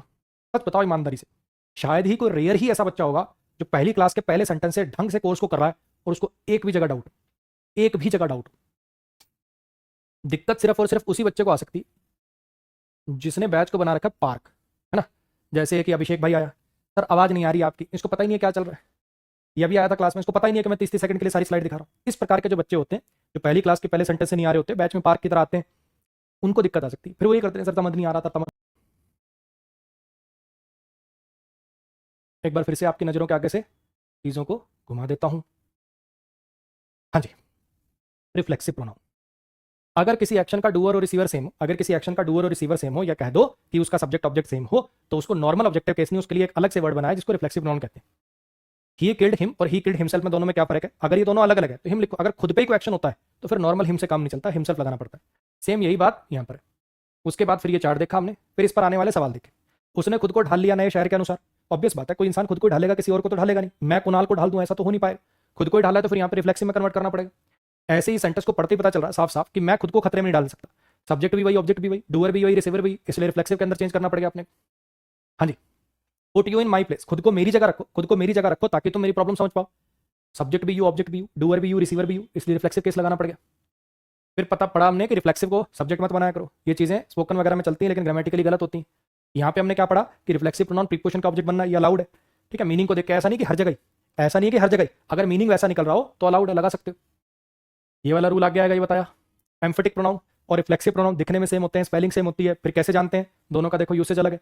इसका काम है ये बताना, इसका काम है ये बताना रिफ्लेक्सिव का कि एक्शन खुद पर ही हो गया। मैंने खुद को देखा, मैंने खुद को तैयार कर लिया, मैंने खुद को ढाल लिया, मैंने खुद को इंजर कर लिया। और इसका क्या काम है? इस बात पर स्ट्रेस डालना कि एक्शन को परफॉर्म इसने खुद ही किया है। उसने खुद क्वेश्चन सॉल्व किए, वो खुद वहां गया था, मैंने खुद तुझे देखा था, उसने खुद खाना बनाया, उन्होंने खुद अपने घर को आग लगा दी। सारी बात समझ में? ये वाले काम करता है एम्फेटिक। दोनों की पोजीशन में फर्क है। रिफ्लेक्सिव आता है वर्ब के बाद, एम्फेटिक आता है वर्ब से पहले या ऑब्जेक्ट के बाद। 99% यही पोजीशन फॉलो करनी है आपको। ये जो सेंटेंस था इसमें पढ़ते ही पता चल रहा है कि यहाँ पे क्वेश्चंस लिखा हुआ है तो इसको ऑब्जेक्ट नहीं बनाना चाहिए, और मीनिंग से पता चल रहा है। दोनों बातें हैं। ग्रामर के हिसाब से देखें तो ये नाउन यहाँ पे कोई अचार डालने के लिए थोड़ी लिख रखा है, ये भी हिंट आपके लिए। और खुद से मीनिंग के अकॉर्डिंग भी देखो, रोहन ने खुद को सॉल्व कर लिया, कोई मीनिंग है क्या? कोई सेंसिबल बात है क्या? हाँ जी, तो दोनों बातें चीख चीख के बता रही कि ये ऑब्जेक्ट बनेगा, अगर ये ऑब्जेक्ट बनेगा तो ये नहीं बनेगा, ये नहीं बनेगा तो क्या करोगे? इसको एम्फेटिक बनाओ। ऐसे ही ये ब्रेकफास्ट यहाँ चीख चीख के बता रहा है कि प्रिपेयर का ऑब्जेक्ट ब्रेकफास्ट बनेगा, तो फिर ये नहीं बनेगा तो इसको एम्फेटिक बनाओ। यहाँ पे कोई दिक्कत नहीं है क्योंकि यहाँ पे ऐसा कोई नाउन ही नहीं है जो ऑब्जेक्ट बनना चाहता हो। ये मीनिंग से भी ठीक निकल रहा है, ग्रामर से भी ठीक निकल रहा है, तो ये सही है। शी हरसेल्फ किल्ड हरसेल्फ, इस सेंटेंस से ये सिखाया कि एम्फेटिक और रिफ्लेक्सिव दोनों साथ में लग सकते हैं। हाँ जी लग सकते हैं। क्या मीनिंग होता है, कैसे आता है, वो आपको बताया। आओ भाई, अगला प्रोनाउन डिस्ट्रीब्यूटिव प्रोनाउन। नाम से क्लियर है। देखो अभी तक जितने पढ़े अपन ने नाम इन्होंने अच्छे रख रखे हैं, जैसे first person, second person, third person, इनको दिखाने वाले जो होते हैं पर्सनल प्रोनाउन हो गए। पजेसिव प्रोनाउन जो पोजीशन बनाता था। रिफ्लेक्सिव प्रोनाउन कोई चीज रिफ्लेक्ट होकर आपके ऊपर आ गई, पढ़ते थे ना, लाइट रिफ्लेक्ट होकर अपने ऊपर आ गई। रिफ्लेक्सिव प्रोनाउन एक्शन रिफ्लेक्ट होकर खुद पर ही आ गया। एम्फेटिक प्रोनाउन एम्फोसिस डालने वाला। ऐसे डिस्ट्रीब्यूटिव प्रोनाउन डिस्ट्रीब्यूट करने वाला, एक एक करके बात करने वाला। आओ समझाता हूं कैसे। ये दो सेंटेंसेस आपके सामने यहाँ पे लिखे हुए हैं, इनके रूल क्या है, इनके साथ क्या होता है क्या नहीं, जैसे आपने रूल देखे हो। अगर ऐसे रूल पे आएंगे बाद में, पहले ये सीखने समझने की कोशिश करते हैं कि आखिर ये बना क्यों। जो अभी कुछ बच्चे लिख रहे थे ना कि सर पहली बार जिंदगी में ऐसा लग रहा है कि इंग्लिश में तुक्का नहीं लगा रहा, मैं समझ के कर रहा हूं, वो इसलिए कर रहे हो बच्चे क्योंकि आपको रूल से नहीं पढ़ाया जा रहा, आपको बताया जा रहा है कि पजेसिव प्रोनाउन क्या होता है, कैसे बना, क्यों बना, कहां लगाते हो। ऐसे ही आपको बताया रिफ्लेक्सिव क्या है, उसकी यूसेज क्या है, क्यों लगा रहे हैं। एम्फेटिक क्या है, उसकी यूसेज क्या है, क्यों लगा रहे हैं। ऐसे हम इसको समझेंगे डिस्ट्रीब्यूटिव प्रोनाउन होता क्या है, क्यों लगाते हैं। एक हिंट मैं आपको दे रहा हूं, ये दोनों सेंटेंसेस को पढ़ो। आपको इन दोनों के मीनिंग, ग्रामर की भी बात नहीं कर रहा, आपको इन दोनों के मीनिंग में कोई डिफरेंस महसूस होता है? दोनों का लगभग मीनिंग सेम ही है, हल्का फर्क है। एक बार आप ट्राई करना, फिर मैं कराता हूं।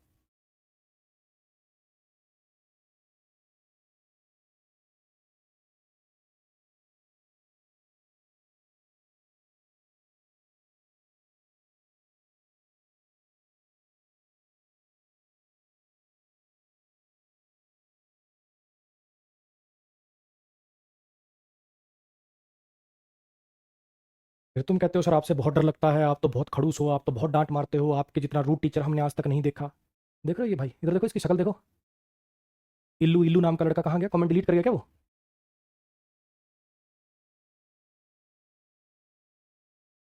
डिलीट मार गया।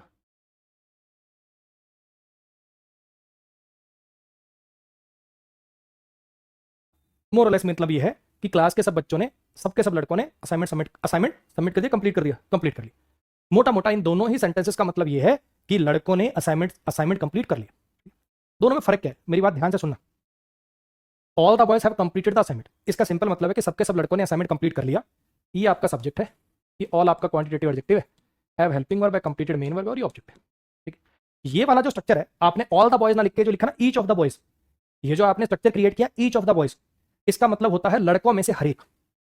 अक्सर आपने इस टाइप के सेंटेंसेस में बताता हूं, पहले तो इसी को बताता हूं, फिर एक दो एग्जांपल और देता हूं। देखो सिचुएशन इमेजिन करना, मान लो कि कोई टीचर है, उसने कहा कि असाइनमेंट कंप्लीट करके आना सबके सब। हाँ जी, अगले दिन जब असाइनमेंट सबमिट करने का टाइम आया तो मॉनिटर को खड़ा किया, भैया देख सबने असाइनमेंट पूरा कर लिया क्या? टीचर ने पूछा हाँ जी करा सबने, क्लास इंटेलिजेंट थी, तुम्हारी तरह ढीठ थोड़ी थे, तो सबने कर लिया। उसने कहा सर मैम सबने कर लिया, all the boys have completed the assignment. ठीक, सिनेरियो नंबर 2, अब बच्चे हैं क्लास में ढीठ, कितना ही कह लो कुछ ही कह लो असाइनमेंट करता ही नहीं है, एक बार दे के देख लिया, 2 बार, वहाँ ढीठ बालक है, नहीं कर रहे, बाई चांस टीचर को छुट्टी पे जाना पड़ गया, और उस टीचर की जगह पे कोई और मैडम आ गई, ठीक है, प्यारी सी मैडम जो आपसे बहुत प्यार प्यार से बात करे, हाँ मैं बच्चों क्या हुआ बेबी बताओ ना, ऐसे बात करे, वो तुम्हें बहुत सही लग रही है। उसने असाइनमेंट दिया, उसने असाइनमेंट दिया, पिछले टीचर ने बताया था कि क्लास ढीठ है, इनको असाइनमेंट असाइनमेंट मत देके अपना मन खराब करना, कुछ ना करके आते ही। और कमाल की बात देखो, वो ढीठों के सम्राटों ने भी सारे असाइनमेंट कर लिए, तो फिर क्या बोलेंगे? फिर तो ये नॉर्मल बात तो है नहीं, फिर तो स्ट्रेस डालने वाली बात होगी कि ऐसे निकम्मे लड़के थे, उनमें से भी हर एक ने, लड़कों में से हर एक ने, लड़कों में से प्रत्येक ने, लड़कों में से एक एक ने असाइनमेंट पूरा कर लिया। अरे यार ये बात समझ में? हाँ जी, एक और एग्जांपल से आपको बताता हूँ। आप एक दुकान पे गए, ठीक है, वो दुकानें नहीं होती शहरों में जिसमें लिखा होता है एक्सपोर्ट का माल सस्ते में, ये वो है ना, कि अच्छा शिपमेंट में एक्सपोर्ट का माल होता है, कंपनियां हल्का फुल्का मैन्युफैक्चरिंग डिफेक्ट होता है, कंपनियां रिजेक्ट कर देती हैं, ये वो ड्रामा, फर्स्ट कॉपी होती है वो सारी, ठीक है।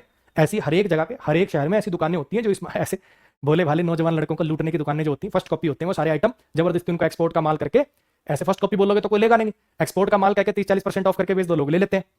तो एक बंदा पूछ रहा है उससे, अरे भाई ये असली तो है ना? एक तो नॉर्मली कहते हैं हाँ जी सारे प्रोडक्ट असली, क्या बोलेगा? All the products in my shop are genuine, ठीक है। और दूसरा स्ट्रेस देके बोले, कैसी बात कर दी भाई साहब आपने, मेरी दुकान का एक एक प्रोडक्ट, मान लो जूतों की दुकान है तो मेरी दुकान का एक एक जूता, मेरी दुकान की एक एक शर्ट, हर एक शर्ट प्रत्येक शर्ट असली है, नकली साबित कर दो दुकान तुम्हारे नाम कर दूंगा। ऐसी बातें बोलते हुए सुना होगा आपने, लड़कों में से हर एक, लड़कों में से प्रत्येक, ऐसी बातें बोलते हुए सुना है ना, वही काम करने के लिए ये यूज होता है। ये जो स्ट्रक्चर है ये इसी मीनिंग के लिए यूज होता है, लड़कों में से हर एक, लड़कों में से प्रत्येक। क्लियर होगी इतनी बात? हाँ जी, देखो अब इसको तोड़ के दिखाता हूं, इसको तोड़ते ही, जब इसको तोड़ूंगा उसी से ये जो रूल बना हुआ है आपको क्लियर हो जाएगा। पहले लोग तोड़ ही देते हैं, पहले इधर रूल पे आ जाते हैं क्योंकि उसका लेना देना इसी से। अब ये जो मीनिंग तो समझ में आया, कब लगाना है क्यों लगाना है समझ में आया। अब एक ये रूल है कि ईच इधर नीदर आए, अभी बताता हूँ ईच इधर नीदर में क्या फर्क होता है। अगली स्लाइड यही है, अगली स्लाइड जो है उस पर यही लिखना है कि ईच कहाँ लगाते हैं, इधर कहाँ लगाते हैं, नीदर कहाँ लगाते हैं। अभी के लिए समझो कि एक एक करके बात करने वाले वर्ड्स हैं, ठीक है। इसके बाद जब ऑफ लगाओगे तो उसके बाद जो नाउन लगाओगे वो प्लूरल में लगाओगे, और आगे जो वर्ब या एडजेक्टिव आएंगे वो सिंगुलर में आएंगे। अब ऐसा रूल क्यों बना, जरा मेरी बात बड़ा ध्यान से समझने की कोशिश करो। ये जो ऑफ प्रीपोजिशन है, ये जो ऑफ प्रीपोजिशन है इंग्लिश ग्रामर में दो काम करती है। ऑफ प्रीपोजिशन इंग्लिश ग्रामर में दो काम करती है, एक तो सिलेक्शन को दिखाना और एक पोजीशन बनाना। एक तो मैं कह दूं द वाइफ ऑफ राजेश, तो इसका मतलब क्या होगा, राजेश की वाइफ, पोजीशन बनाया, अधिकार बनाया। ऑफ प्रीपोजिशन इंग्लिश ग्रामर में दो काम करती है, कहां लिख दूं इस बात को, इस बात को मैं कहां लिख दूं, यहां लिख दूं। ऑफ प्रीपोजिशन इंग्लिश ग्रामर में दो काम करती है, एक तो ये पोजीशन को दिखाने का काम करती है, अधिकार को दिखाने का काम करती है, और एक ये सिलेक्शन को दिखाने का काम करती है। जैसे अगर मैं कहूं वन ऑफ माई स्टूडेंट्स, तो इसका मतलब क्या, मेरे स्टूडेंट्स में से एक। टू ऑफ माई स्टूडेंट्स, मेरे स्टूडेंट्स में से दो। अरे हाँ क्या ना, एक तो प्रीपोजिशन सिलेक्शन को दिखाती है और एक पोजीशन को दिखाती है। यहां पे बेसिकली आपको क्या करना है, लड़कों में से हर एक, लड़कों में से प्रत्येक, तो ये ऑफ प्रीपोजिशन सिलेक्शन को दिखा रही है। यहां ये जो आप ऑफ प्रीपोजिशन लिख रहे हो ये सिलेक्शन को दिखा रही है, और छांटना किन में से, इनमें से। तो मुझे एक बात बताओ, सिलेक्शन जिस चीज में से होता है उसकी मिनिमम संख्या कितनी होगी? हाँ जी, मैं ये मान लो मैं सेंटेंस यूज करना चाहता हूं, मेरे क्लास के लड़कों में से हर एक, लड़कों में से प्रत्येक। ये सेंटेंस कब बोल सकता हूं, जब क्लास में कितने लड़के हो, कम से कम 10 होंगे तो कह दूंगा लड़कों में से हर एक, 5 होंगे तो भी कह दूंगा लड़कों में से हर एक, 2 होंगे तो भी कह दूंगा इनमें से हर एक। क्लास में एक ही लड़का हो तो कह पाऊंगा? तब ये वाक्य बोला जा सकता है क्या, लड़कों में से हर एक? सिलेक्शन तभी हो सकता है, सिलेक्शन तभी हो सकता है जब संख्या कम से कम बेयर मिनिमम 2 तो हो, तभी हो सकता है सिलेक्शन। और 2 को इंग्लिश में क्या कहते हैं, प्लूरल। तो यानी जब ऑफ आया तो जिसमें से छांटना है उसको प्लूरल में लिखना पड़ेगा, सिंगुलर में कैसे लिख दोगे? इतनी बात आई समझ में? अच्छा, आगे की बात आपको ये पता है कि ये हेल्पिंग वर्ब है, ये मेन वर्ब है, और ये ऑब्जेक्ट है, और ये पॉजेसिव एडजेक्टिव है। और वर्ब और ये जो चीजें हैं, जैसा कल अपन ने करा था, जो वर्ब होती है सिंगुलर आएगी कि प्लूरल आएगी, आगे ये पॉजेसिव एडजेक्टिव किसके अनुसार चलेगा, है ना। ये बातें डिपेंडेंट है सब्जेक्ट के ऊपर। और यहाँ पे सब्जेक्ट कौन बन रहा है, ये सब्जेक्ट बन रहा है ईच, जो कि एक डिस्ट्रीब्यूटिव नेचर का प्रोनाउन है, जो कि एक एक करके बात करता है। लड़कों में से हर एक, लड़कों में से प्रत्येक ने, लड़कों में से प्रत्येक अपनी पेंसिल लेकर आया था। भैया ये बॉयज सब्जेक्ट नहीं है, अगर बॉयज सब्जेक्ट होना तो ऑल द बॉयज लिख लेते फिर तो। ये जो आपने स्ट्रक्चर क्रिएट किया, बॉयज तो प्रीपोजिशन का ऑब्जेक्ट हो गया, सब्जेक्ट है ईच, जो कि एक एक करके बात करता है, सिंगुलर करके बात करता है। इसलिए इसके बाद वर्ब कैसी लगानी पड़ती है, सिंगुलर लगानी पड़ती है। आगे कोई प्रोनाउन एडजेक्टिव पे लगाना, वो कैसा लगाना पड़ेगा, सिंगुलर लगाना पड़ेगा, क्योंकि आपका जो सब्जेक्ट है वो एक डिस्ट्रीब्यूटिव नेचर का वर्ड है, एक एक करके बात करने वाला शब्द है। 30 सेकंड के लिए स्लाइड पर दोबारा तुम नजर मारो, फिर मैं ये सारी बातें फिर से कहता हूं।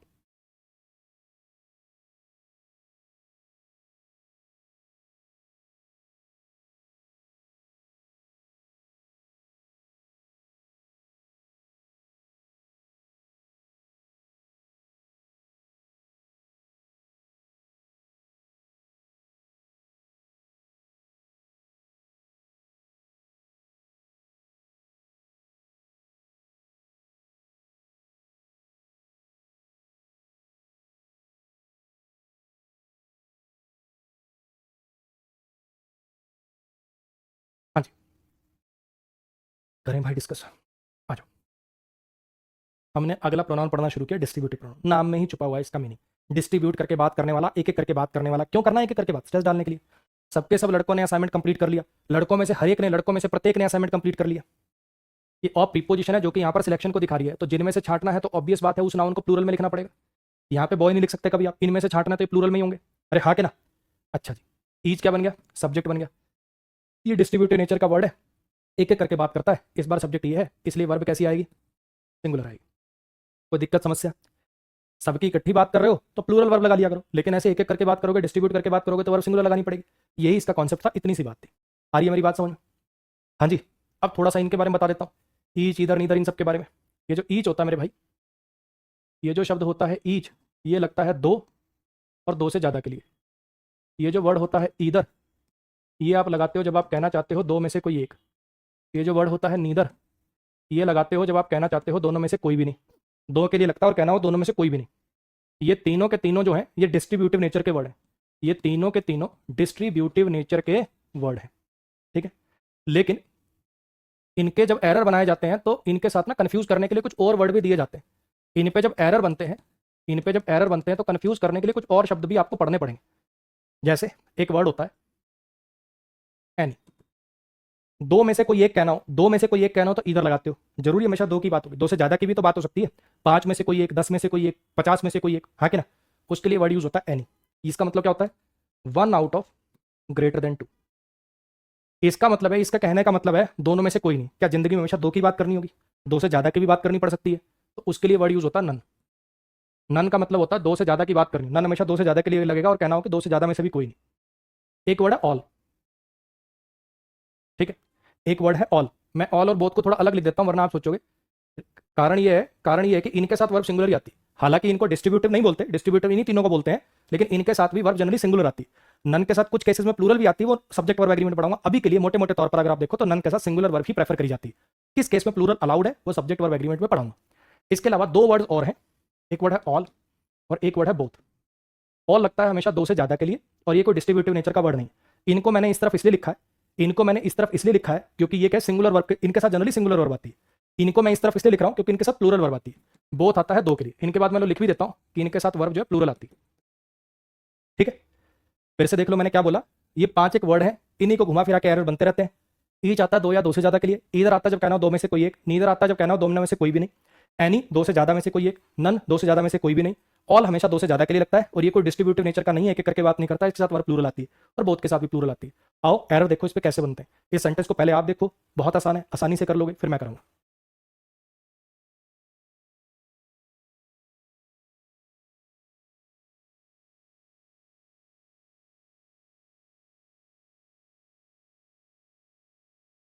यही बातें तो मैं कह रहा हूँ। कुछ बच्चे हैं, सुनील भाई है देखो, टाइप कर रहा था तब से, नन के साथ सिंगुलर वर्ब आती है या प्लूरल। मैं बता के भी हट गया कि नन के साथ सिंगुलर आती है, उसको प्रेफर किया जाता है। प्लूरल भी कुछ केस में अलाउड होती है, सब्जेक्ट वर्ब एग्रीमेंट पढ़ाऊंगा। सुनते थोड़ी है, ये टाइप करने में लगे हुए होते हैं। करो फिर टाइप, टाइप 2-3 साल टाइप करो तुम, सुनना मत जो टीचर पढ़ा रहा हो।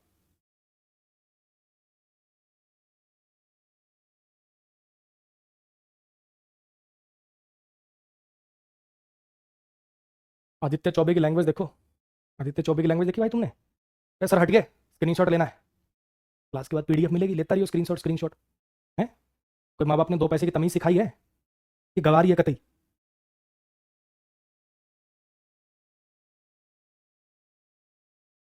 Neither of them have completed the assignment. Neither लगता है दो के लिए ना, तो दो लोगों की बात करोगे, उन दोनों में से किसी ने भी असाइनमेंट कंप्लीट नहीं किया, ये कहना चाहते हो। ऑफ प्रीपोजिशन है, देम इज प्रीपोजिशन का ऑब्जेक्ट है, नीदर सब्जेक्ट हो गया। एक एक करके बात करेगा, सिंगुलर करके बात करेगा, इसलिए वर्ब सिंगुलर आएगी, हैज हो जाएगा। ये आपका हेल्पिंग वर्ब था, ये मेन वर्ब था, ये ऑब्जेक्ट था। कोई दिक्कत समस्या? आसान है बिल्कुल। इसको करके दिखाओ जरा।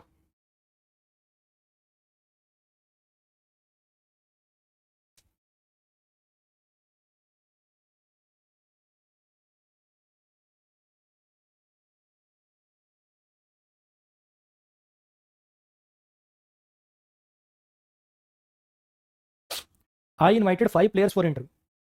मैंने 5 प्लेयर्स बुलाए थे इंटरव्यू के लिए। मैंने 5 प्लेयर्स बुलाए थे इंटरव्यू के लिए। आई सब्जेक्ट है, इन्वाइटेड वर्ब है, प्लेयर्स ऑब्जेक्ट है, 5 न्यूमरल एडजेक्टिव की सब टाइप कार्डिनल है, और प्रीपोजिशन है। इंटरव्यू इसका ऑब्जेक्ट है। मैंने 5 प्लेयर्स बुलाए थे इंटरव्यू के लिए, लेकिन उनमें से कोई नहीं आया, लेकिन उनमें से कोई भी नहीं आया। अब ऑब्वियस बात है 5 लोगों की बात करनी, नीदर तो 2 के लिए आता है, नीदर तो 2 के लिए आता है, तो क्या करें 5 को काट के 2 लिख दें? अरे ऐसा थोड़ी करोगे, ग्रामर ठीक करना है, मीनिंग थोड़ी चेंज कर देना है, तो फिर क्या इलाज है, यहाँ पे नन लिख दोगे। नीदर 2 के लिए आता है, आपको जब 2 से ज़्यादा में से ऐसे कहना है, 2 से ज़्यादा की बात हो रही है और कहना है उनमें से कोई भी नहीं, तो फिर नन वर्ड का यूज़ करो मेरे भाई। और प्रीपोजिशन है, ये इस प्रीपोजिशन का ऑब्जेक्ट है, और कम मेन वर्ब है, ये सब्जेक्ट बन जाएगा। अब ये जो केम है वर्ब की सेकंड फॉर्म है, केम जो है वर्ब की सेकंड फॉर्म है, सेकंड फॉर्म में तो कोई सिंगुलर प्लूरल का चक्कर होता नहीं है ना, सेकंड फॉर्म में तो कोई सिंगुलर प्लूरल का चक्कर होता नहीं है। अगर और कोई वर्ब होती तो सिंगुलर प्रेफर करते, कुछ केसेस में प्लूरल भी आ जाती है, जो कि सब्जेक्ट वर्ब एग्रीमेंट चैप्टर में पढ़ाऊंगा, अभी के लिए परेशान मत होइएगा। चल इसको करके दिखाओ जरा।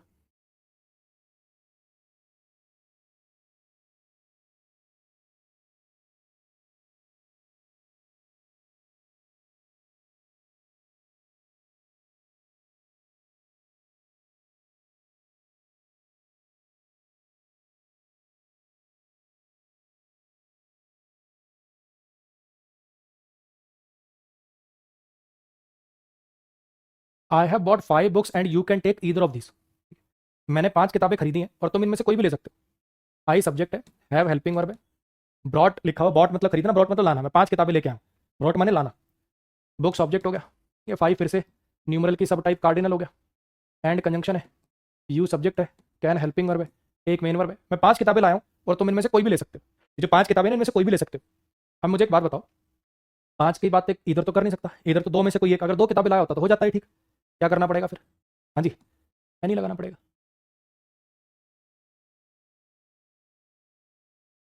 बोलो भैया, ये दीज इस पर प्रोनाउन एडजेक्टिव नहीं है, this that these those pronoun भी बन जाते हैं, एडजेक्टिव बन जाते हैं, कुछ याद आ रहा है?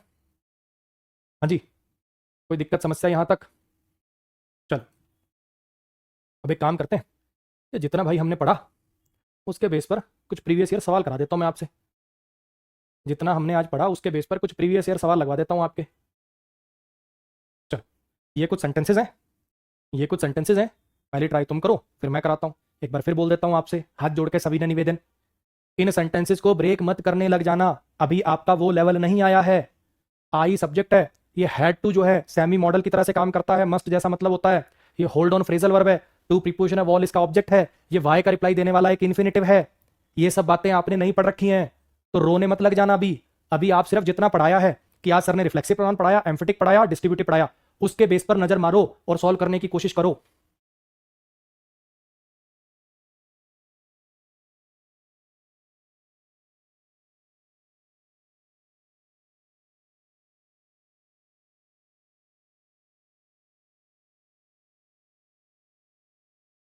लास्ट वाले में एनी तो लिखा होगा यार, और क्या लिख दिया मैंने जो तुम कह रहे हो एनी आएगा एनी आएगा? कुछ गलत लिख दिया क्या? एनी तो लिखा है यार, कुछ कह रहे हो और लिख दो, मीनिंग क्यों चेंज कर रहे हो यार? सारी किताब देना चाहता होता तो यहाँ पे पहले ही और लिख लेता। वो इधर का मतलब क्या है, कोई एक है ना, बस गलती उसने ये कर दी, उसको ही नहीं पता था इधर 2 के लिए लगता है। तो मीनिंग चेंज मत करो ऐसे अपनी मर्जी से, अगला कोई एक किताब देना चाह रहा है तुम कह रहे हो सारी दे, ये क्या बात बनी? ग्रामर ठीक करो, मीनिंग मत पलटो।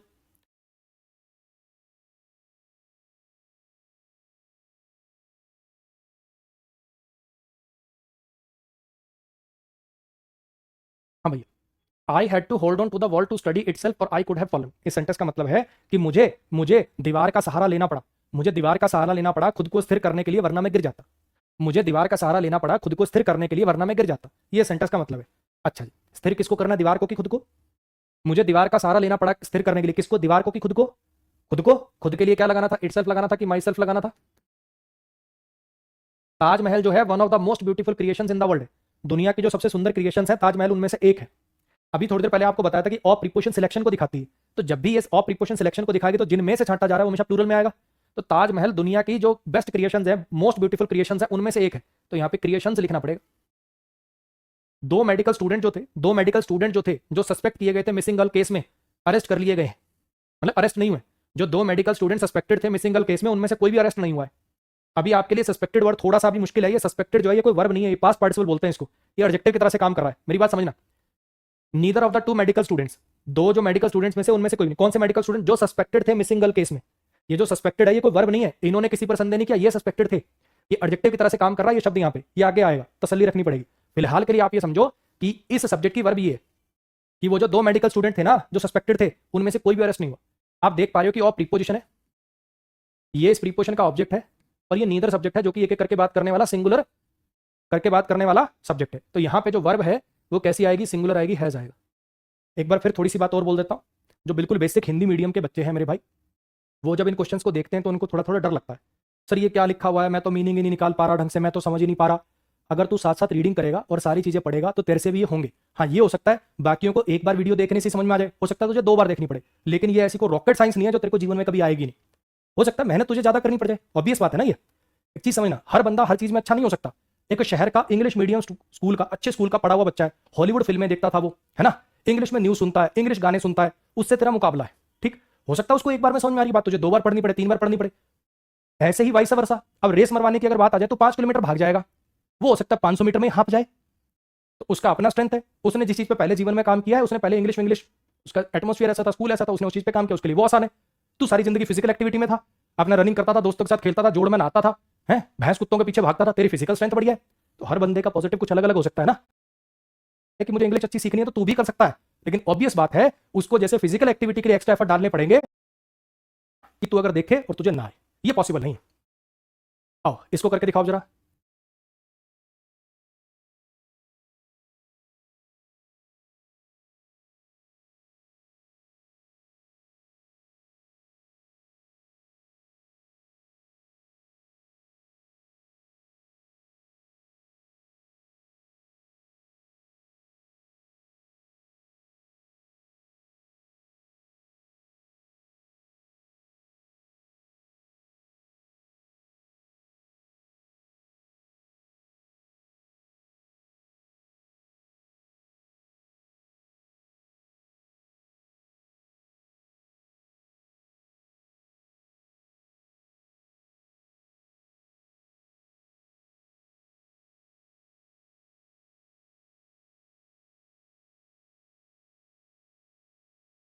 तो नाउन क्यों लगा रहे हो, नो वन नन हमेशा 2 से ज्यादा के लिए आते हैं, तो नीदर वाला ऑप्शन देखो, कोई है कोई नीदर वाला option, but neither of them knew it. हाँ जी, neither of the leading political parties, वो जो 2 पॉलिटिकल पार्टीज हैं, जो सबसे 2 मेन पॉलिटिकल पार्टीज हैं, ऑब्वियसली नीदर लगा तो 2 की बात हो रही है, उनमें से किसी ने भी कोई खास सक्सेस नहीं मिली उनको सदर्न रीजन में। जब नीदर सब्जेक्ट है जो कि एक एक करके बात करता, सिंगुलर करके बात करता, तो यहाँ पे वर्क कैसी लगानी पड़ेगी, सिंगुलर लगानी पड़ेगी। हैज वाला ऑप्शन देखो कहाँ पे, हैज वाला, हाँ जी, इन 2 में हैज आ रहा है, ये है वाले तो रेस से बाहर कर दूं। इन 2 में से भी कौन सा सिलेक्ट होगा, ऑफ के बाद तो नाउन प्लूरल आएगा ना, पार्टी लिखा हुआ है इसमें, तो बी ऑप्शन। अरे दोनों बातों का ध्यान रखना है ना, नीदर सब्जेक्ट है तो वर्ब तो सिंगुलर आएगी आएगी, ऑफ के बाद नाउन भी तो प्लूरल आएगा, दोनों बातों का ध्यान रखना है। इनको करके दिखा दो।